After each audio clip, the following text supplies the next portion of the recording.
undoubtedly, you have heard about the 25% tariff coming to the auto sector. What you may not understand is just how bad or good this 25% tariff will be for different auto manufacturers. Frankly, I have no idea, but you know what? I got a buddy who's a 12-year vet on Wall Street, and he knows. Taylor, how you doing, buddy? This was shocking to me. It's not just the impact and the cost, but it's also what companies are actually American-made cars. That's what shocked me, because it's not the big three of Ford, GM, and Stellantis. So I'll kind of break it down. I'll give you what the cost increase looks like, who bears the cost increase that is going to be experienced, and then also on the back end, just what cars are going to see the most impactful numbers change. So to begin with, and this is directly out of Barron's for this weekend, all this information. So it's all from the highest level of financial publication. So shout out the team at Barron's. Shout out the team at Barron's. Sorry. Totally. So the first thing they see is the most impacted cars will have about a $10,000 price increase, which I was like, whoa, 10,000 is a bigger number than what I expected. Yeah, and they said it will be about 50-50 split. So it'll be 50% taken by the consumer, and then 50% of it will be taken by either the automaker or the dealer. So $5,000 price increase is what the average population can expect in some of these vehicles when they go to buy new. So let me ask you a quick question. Wow. So again, we'll get into the specifics in a minute. So a lot of new cars are going to be $5,000 more expensive to the consumer. But I want to go back to the manufacturers themselves. Again, if we were to look at the gross margin of an auto manufacturer, aren't they like low double digits? They're not good. They're not good, right? They're not good. So what they said is what they're going to do is they're going to nurse through the inventory that they have right now. And you shouldn't see a meaningful increase in current inventory. But everything that is newly fabricated coming in, they're expecting a 50-50 split. And what they said is that will take them to almost direct break evens. And so they're not going to be making money on these cars. And that's why you see when, days that auto tariffs come up in the news, what happens to Ford, GM, Stellantis, what happens to all their shares? They get absolutely nuked. The interesting, and this will tease our next point. The interesting thing is I was always like, well, why are these big American-made brands getting hit as bad, if not worse, than Toyotas, Hondas, et cetera? So that's yet to come. Yeah, it's funny. I've done a bunch of research on it's shocking to me how impacted General Motors is going to be. GM is going to get hammered in this, right? Totally. And Ford, via what I'll tell you here in a minute, might be even worse. Oh, really? Okay. All right. The Ford backs up the back of the train in the caboose. So that's that. You'll also see trucks, SUVs getting a bigger price increase. They didn't go into this. I would imagine that's just because there's more material. Yeah, it's a higher price point. I think trucks. Higher price point, bigger vehicle, more raw material. Yeah. So then what they did was they broke down, okay, now let's look at what is truly American made. And so again, like the big three is what I think of when I think of American made: Ford, GM, Stellantis. And so GM is Chevy, et cetera. Stellantis is Jeep, Dodge, Chrysler, et cetera. Yep. And then they break down, they take you to a cars.com analysis that they did in 2020 that they just redid at the end of 2024. And what they do is they break down what is the most American-made cars. And they do it on a set of 5 criteria. But the baseline is just where are the parts coming from, where they assembled, essentially, who's making these cars, where are the parts getting sourced from, et cetera. And so number one, probably won't shock you, is, and let me give you one more point of context. It's not the brand, it's each individual model that's broken out as to where they're made, et cetera. So number one is the Tesla Model Y. That has the largest components of it produced in the United States. Number two is a Honda. Number three is a Volkswagen. And if you look at the top 10, it is Toyota, Honda, Acura, Lexus. There is one Jeep in the top 10. There is a Dodge Ram in the top 20. And then you have to go all the way to number 23 before you get the first GM vehicle, which is a Chevy. And you have to go all the way to number 31 to get a Ford. That's not good. That's not good. The brand on the American made, everyone wants to support America and buy American made. Like to the average consumer, if they're like, hey, I'm going out and buying an American car because I want to support the US, they're going Ford, they're going Chevy, something like a Cadillac. No, none of that. Go out and buy a Volkswagen, which is a German company. Go out and buy a Honda, which is a Japanese company if you want to support America. Go buy a Model Y Tesla. Or a Model Y, right? Or Tesla. And Tesla has multiple vehicles in the top end. But Tesla, like I said, Tesla should follow logic. That's an American company, right? So, but no, Tesla was definitely the best brand to support. And I know you love to hear that, by the way. Yeah. I think I told you I bought some Teslas. Didn't I tell you that last week? That was my point. Yeah. Right. Yeah. And but to be frank on that should see the lowest price increase as a function of these tariffs. Yeah, it's just wild for me to think about, because if you actually go back now and you look at NAFTA and how that really gutted the manufacturing of the auto sectors, it really moved stuff to Canada and Mexico. GM and Ford clearly took advantage of that, where Honda, Toyota, Volkswagen, they made, because these factories don't just sprout out of nowhere, right? They take years to build. Correct. Right. They were building these manufacturing facilities, decades ago, and now they're going to benefit from it. Right. And this is Howard was speaking about this on that podcast that you're talking about. He talked about NAFTA being amazing for the company of GM, the company of Ford, not the American people, not the country of the U.S. Correct. Yeah. It's pretty interesting. So let's play this out a little bit. Let's first and foremost assume that these tariffs stick, right? Because again, that's a wild card. But we're just going to assume it sticks. Well, let me interject one thing there. Sure. Because Eamon Javers from CNBC asked President Trump in the Oval Office, "Are these tariffs going to stick?" He said 100% through his term they will stick. So again, that's not to say that is definitive.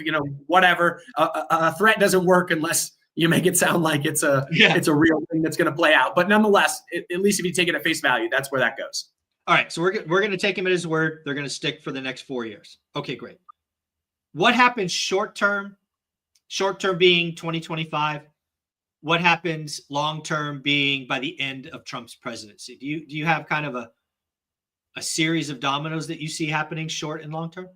Well, one of the things that people have said, because I posted a video on this, and one of them said, buy used. I'm like, guys, economics 101 says that. I actually said that too. If you get ready for inflation 2.0. Yeah. The next iteration is like, listen, if new cars prices go up and people can't afford them, it's going to create more competition for used cars, and they're going to follow through. So, 9.1 in CPI coming back. Yeah. Oh, jeepers, no. Holy no, smokes. I'm kidding. That was a joke. I'm glad that I don't have this number off the top of my head. Maybe you do. Is just what percentage of our economy is based off of autos. I know housing.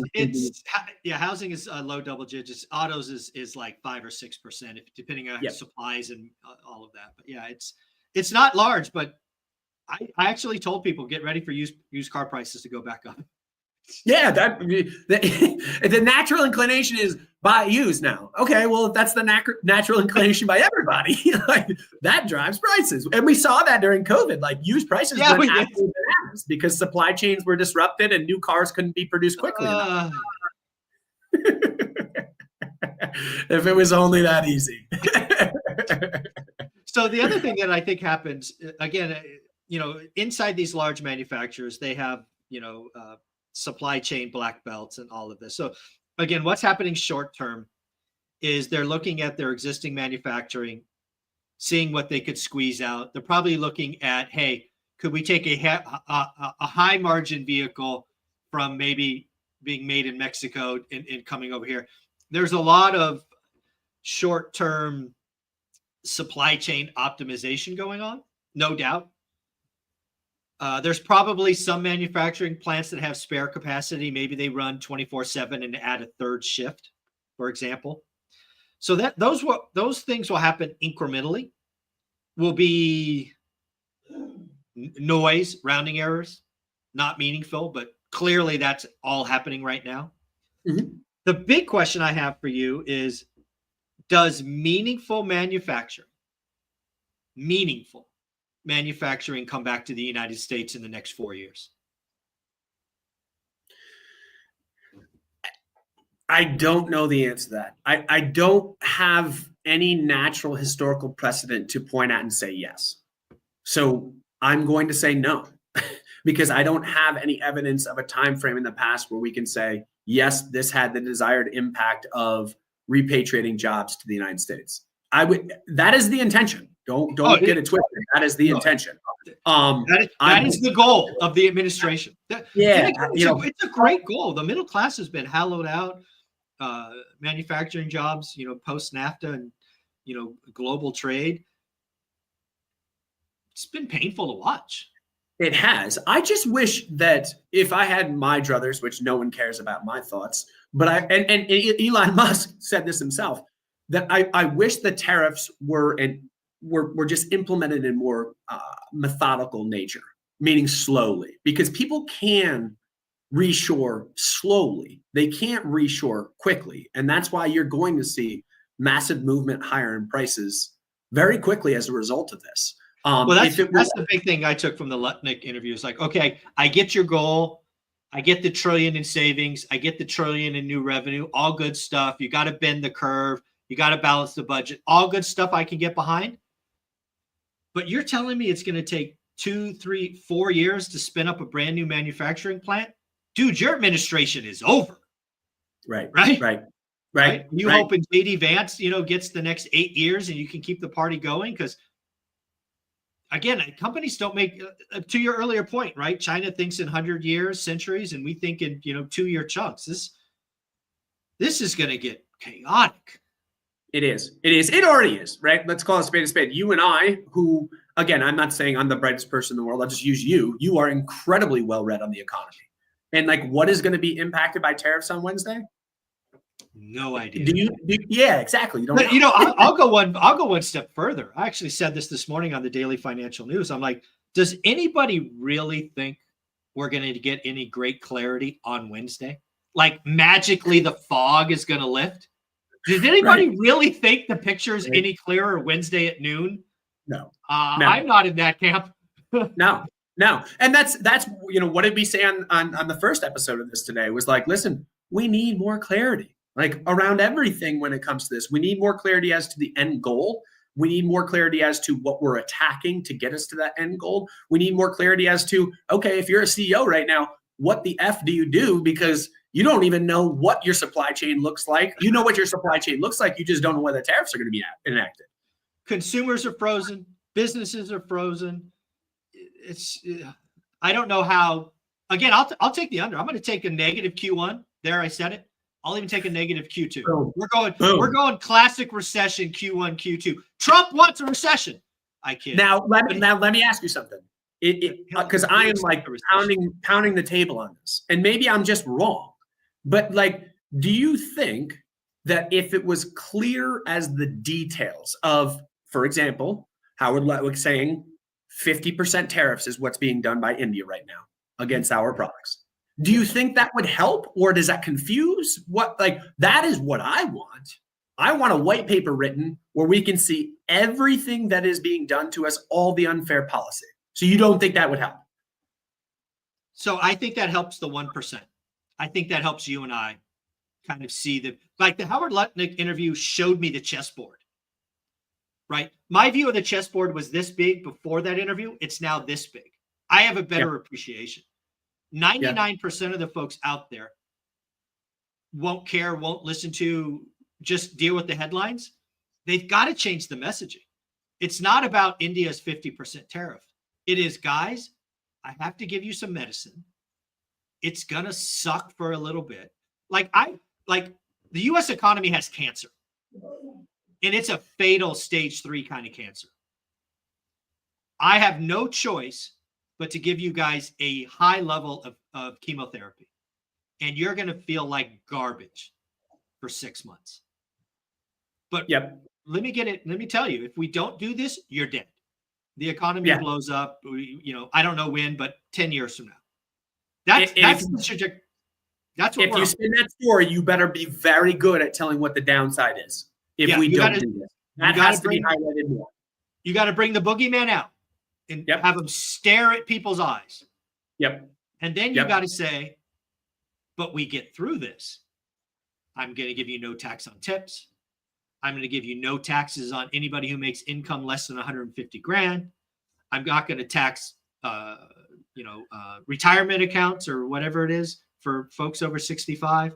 You got to give them the carrot, because one thing I know about the U.S. consumer is if we clearly understand the pain and the reward, we're in. We're in. Right now, all we hear is pain. Yeah. I guess I'm just more involved in politics right now, maybe than I've ever been in my life, as a function of what I do on a day-to-day basis. I've always been in the investment world, but I've not always been in just the general commentary world, which I've now stumbled upon. And what I am lacking is, I don't want to hear we're being ripped off.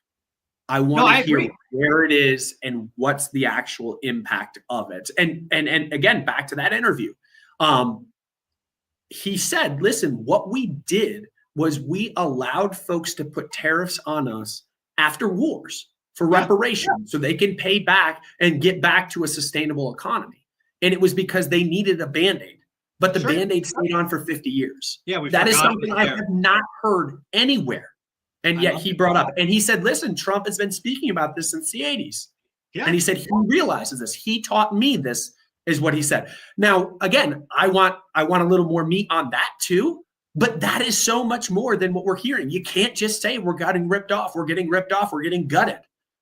No, you've got to do you have to do long form for this. You can't do 60-second TikTok clips. It won't stick, in my opinion. Yep. Unfortunately, that's the world we're in these days. No, I agree. No, totally agree. All of our attention spans are 2 second long. And to your point, like, maybe I don't know what it is. Go on Joe Rogan. Like, how many people listen to that? I guess, go back on All In Podcasts. Apparently that's the most popular podcast in the world. Go on those and explain. And at least then maybe you can get a groundswell from potentially who you refer to as the 1%ers, get that buy-in from them and allow them to pass the message along. You've got to go back and do what you did pre-election. You got to get on the top 10 most listened podcasts. You got to let them clip it up. You've got a little window. If you lose the public, the midterms are over, man. Let's be clear. This is selling. You need to sell. Oh, yeah. Sell hard. That's what politics is. Sell hard, get conviction in something, figure out. And I think the conviction is there. Don't get me wrong. I don't think it's a clouded message in Washington. I think it's the messaging of that to the masses is very clouded right now. I don't think they're doing a good job. No, it's horrible. Well, folks, one of the things that I know for certain, I already know one of the topics for Taylor and I's conversation next Monday is going to be Liberation Day. Do we have any great clarity or not? I guarantee you that will be topic number 1 next week. Taylor, where can people find you? Yeah, find us at LifeGoal Investments. We're on Instagram, TikTok, LinkedIn, all the platforms. There you go. Thanks, buddy. I appreciate you. Thank you.